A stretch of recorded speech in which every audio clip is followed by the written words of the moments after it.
The following video has been created without the use of AI. Please support your human content creators by liking the video and commenting something down below. Subscribing is optional. Now please, enjoy the show.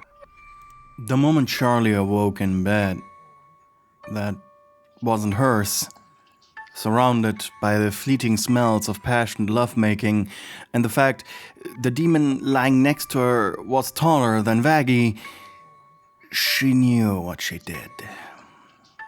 Honestly, midway through it, she had hoped this was just a dream where she had given into her thoughts and feelings.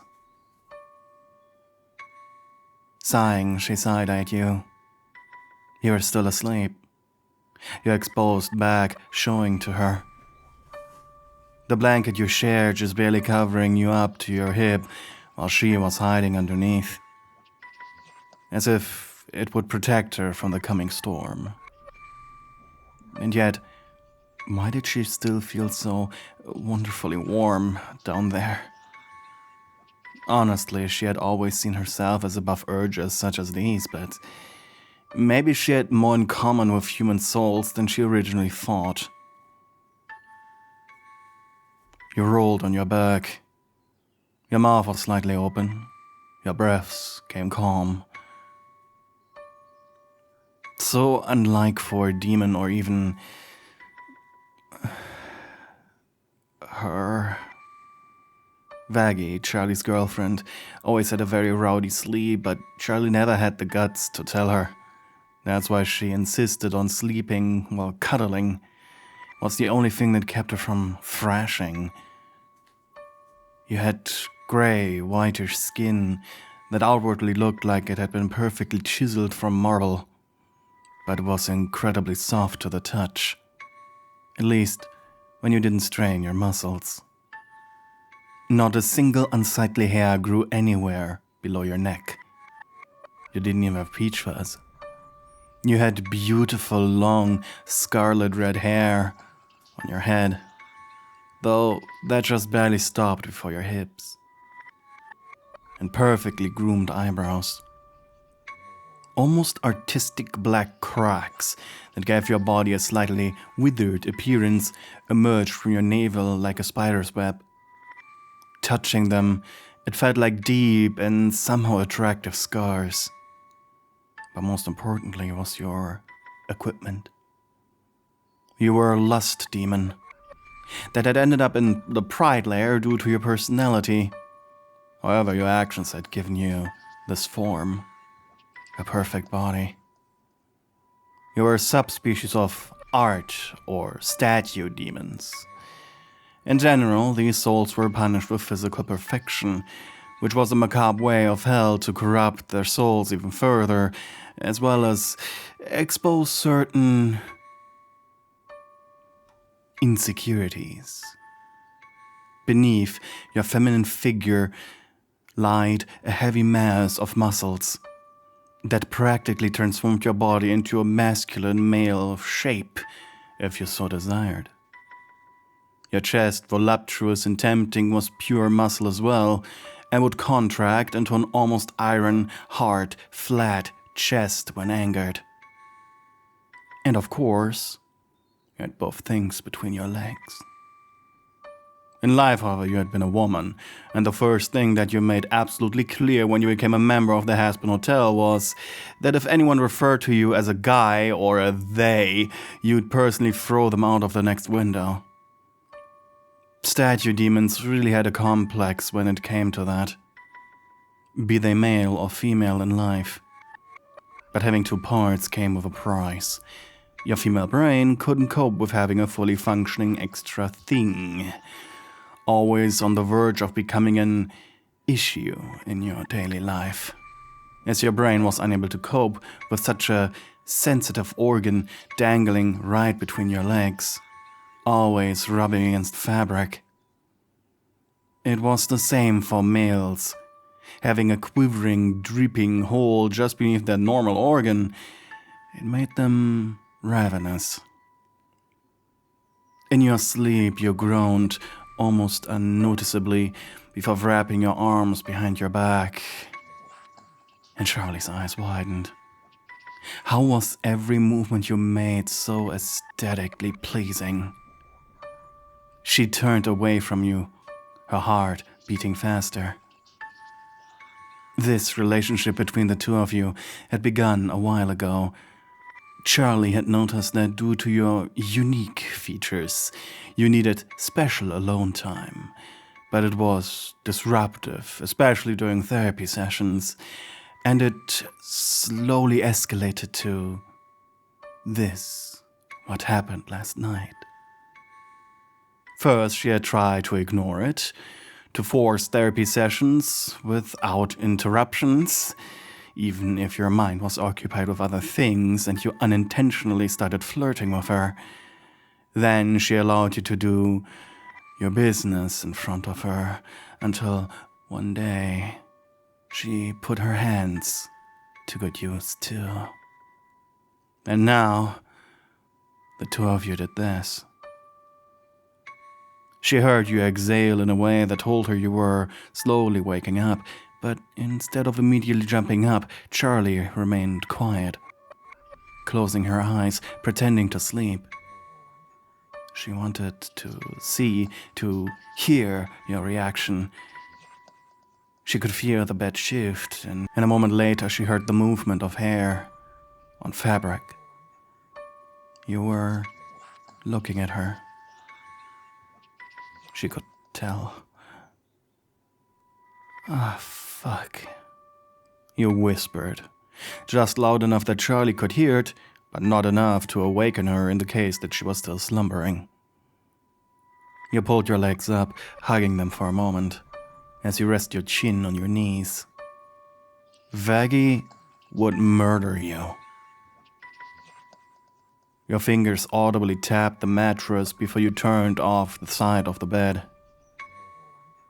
You took the knob off your nightstand and opened it, taking out a pack of smokes and a lighter.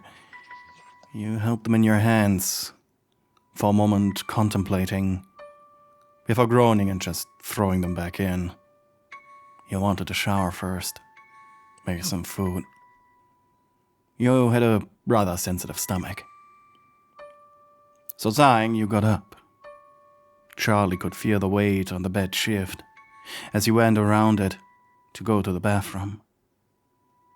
She opened her eyes. She watched you enter. At least there was no love between the two of you, right? This wasn't a love triangle, right? Oh God, what if it was? What if you had feelings for her?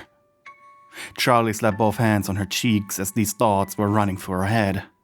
Oh, this was a nightmare.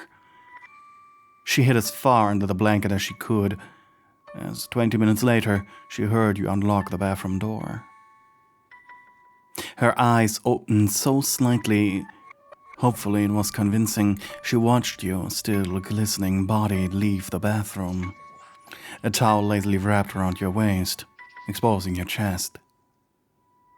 Your hair sticking onto your skin. And knowing the thick, strong monster that was just hiding beneath the thin cloth towel firsthand, it was making her blush. Charlie watched you get dressed after approaching your closet. Due to your additional part, you wore men's underwear, as it gave you more comfort over the usually tight and rubbing female underwear. Dressed, you pulled your hair out of your shirt.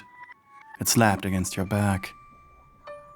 And then you finally turned to look at Charlie, your eyes moving to her face and then down the blanketed silhouette of her slender body. You weren't sure about the feelings that you had for her, but you knew getting to this point had to mean something, perhaps. You did understand that people connected with this activity in a very deep sense, unless they completely overdid it and ruined their ability to form partnerships. Did you overdo it? Did you ever do it in hell or while still alive? No. Then you probably wouldn't feel this way. triangles suck, you gruff before turning towards your door and leaving, closing it quietly. Meanwhile, Charlie instantly jolted up. What did you just say? She almost wanted to run after you and talk about this delicate situation, but as her hand clasped the doorknob, she realized she was not wearing anything. Blushing, she started gathering her scattered clothes, leaving about 5 minutes after you did, with a meek glance into the hallway. Charlie later approached you while you were drinking at the bar. Husk was busy with his own sins. The silence between the two of you was deafening. Until annoyed, you just said, "Well, good talk." Well, that was a good talk. After about 10 minutes. But Charlie placed a hand on your shoulder, making you shudder. Turning to face her, your golden eyes met her yellow ones. The difference in the light of the bar was obvious. Yours practically glowed in the light, shimmering like perfectly polished coins, while her demonic ones were just flat yellow. She instantly got lost in them. She managed to avert her gaze, placing both hands on the bar, fingers tapping on the wood while your own attention returned to the glass in front of you. "We have to talk about it at some point," she said quickly. You smirked. "Like in therapy sessions?" "How? I mean, look what they're turned into." Your eyes moved over to Husk, who grumbled while tapping the different alcohol glasses. He was trying to keep inventory and was separating the ones he had drank out from the ones he didn't. Vaggie made him do it for hygiene reasons. "We are never, ever going to appropriate our precious therapy sessions to fool around anymore." The look you gave her in response made her blush. "I mean, may I remind you, not only did you touch it first, you were also the one suggesting it in the first place." "Because you were practically shoving it in my face." "Shoving what?" A cold shower washed over the both of you as Husk turned his attention towards the both of you. Charlie blushed hard, but you just pointed at him with your glass. "I offered her a sip and was teasing her about not wanting alcohol." Husk grinned. "Come to think of it, I never ever seen her drink anything." "Princess?" With a smirk, the cat demon approached. "What?" "Come on, try something." Charlie looked helplessly at you. She didn't know what to do. And then she frowned. You're so mean!" You resisted the urge to place your hand on her cheek and apologize. Because of Husk, and to not make it look like you felt something for her, even though you weren't sure what exactly you did. Charlie puffed up her cheeks but didn't protest further. Husk, meanwhile, refilled your glass unprompted, mostly to being amused by what you were saying. Usually he didn't do such kindness. "If you can get the princess to try one of my drinks, you can drink for free for a week." You stretched out your hand. "Oh, is that a deal?" The smirk you gave him underlined the joke perfectly. "Oh, you sneaky bitch." Husk loved the shit out of you. Meanwhile, Charlie gave you a glance. Honestly, she almost thought the jig was up, but you so easily took control of the situation, she was kinda proud of you. But a moment later, Charlie exhaled through her mouth. It wasn't really a sigh, but it was a sign of resignation. "I have to go. Have fun, you two," she said meekly. Without fully giving up your attention on Husk, you followed Charlie with your eyes. The awkwardness continued, and you entered your next therapy session, drained, so you wouldn't have an accident. But you were met with Vaggie. which felt like a cruel joke to you. Though she still was none the wiser, it seemed. She claimed Charlie wasn't feeling well, and so she took over the second half of the therapy sessions for the week, which just so happened to include yours. Either way, as a natural liar, there was nothing that would have given away your mistake with Charlie, though Vaggie's therapy style was quite incompatible with you. She did therapy like a man, trying to focus more on shallow fixes that wouldn't get rid of your issues, but rather bury them under stoicism. It was like trying to beat a decade-long depression streak with a single 10-minute compilation video of chat memes. What a joke. But she was trying. You could give her that at least. And if anything, you felt guilty that you weren't feeling guilty, that you were ruining their relationship. And the awkwardness in the hotel reached its numbing conclusion, or rather, built up to the next act, in a rather strange establishment of a new status quo. It was Sunday, and you had locked yourself in your room after getting into a fight with angel dust. Looking back at it, it was very childish, but he really pissed you off, hit you right where it hurt.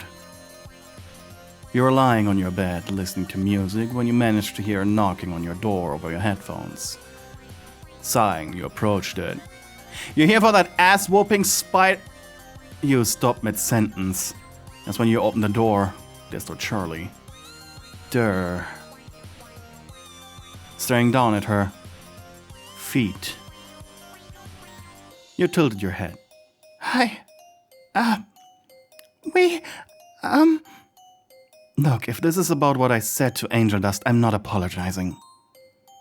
Charlie blinked, looking up at you with concern. You threatened to beat him. Not my exact words. If I recall, call me gender fluid one more time. I'm going to shove my fist so far up your ass, your prolapse will be dangling down your knees for a month. I'm still getting mad just recalling it. Charlie blushed. Exactly. Scoffing, you added. Plus, he wasn't even insulted. He just added on it. He said, "Don't threaten me with a good time, bro." It had taken so much of your mental strength to bulk up in front of that spider and maintain your female shape. That would have ruined the day for you. Is that all you want to talk about? Charlie tapped her fingers together. No. See, She placed a hand on your chest. It only took her the gentlest of pushes to make you back up into your room. With her other, she grabbed the doorknob, closing the door behind herself. She exhaled. We need to talk about it. You exhaled through your mouth, strained, almost annoyed. I'm concerned about it, and You didn't tell anyone, did you? He interrupted, and she gasped in fear. No, of course not! That would ruin everything! Triangles just don't work! She started hyperventilating. I'm just scared. I want to know that things can still be, okay? And that's where you did your next mistake. Seeing her tear up, it hurt you. And you pushed against her, wrapping your arms around Charlie's tender little frame. Charlie knew she was on a different power level than you, being born through the union of Lucifer and the first woman to walk the earth, but a feeling of safety overcame her. You're worried I spill the beans, huh? It's not gonna happen. I know triangles suck. You reassured Charlie. Perhaps reassurance was sort of a kink for her. As she exhaled through her mouth, her chin pressed between your chest as she looked up in your face. Golden eyes shimmering seductively down at her. And then suddenly, she gasped. She was being poked, and you loosened your grip around her to step back and apologize, but the feeling of her slender fingers made your heart beat faster. "It's okay," she whispered breathlessly as she rubbed over you, sending shocks of pleasure through your body. You placed a hand on her cheek, rubbing your thumb over her soft skin. "Well, looks like you had a ulterior motives." She gripped you tightly through your pants. "No," she protested, but you just laughed, picking her up. She was so light. "Stop it!" You carried her over to your bed, throwing yourself back first on top of it, with her straddling your hips now. Her breaths were heavy, eyes half-lidded. Your hands moving up her hips until you could press down onto her chest with your thumbs. This was a weakness of hers that you had realized last night. Her chest and sensitive buds were very entertaining to abuse. She groaned and hummed until finally she said, "Just let's get out of our clothes already." Hey, thank you so much for watching the video until the very end. Prove you have reached this point by writing banana bread down in the comments below. But before we end the video right here, I would like to shout out all of my wonderful channel members, especially my darling stewards. We have Jaws, Melufia, Mexicat, Alison Watkins, Mystic Jade 111, Giovanna Moretti, Twilight Mia, Angry Boxman, Hella, Anonymous Weep, and Nicodemus D. Thank you very much for your generous donations. And here are all my other channel members. I'd just like to remind you that all comments made by channel members will be turned into a music video by the end of the month. So help and add to the lyrics, won't you? Thank you for your support. And thank you for watching. I'm very grateful for you to watching until the very end. Goodbye.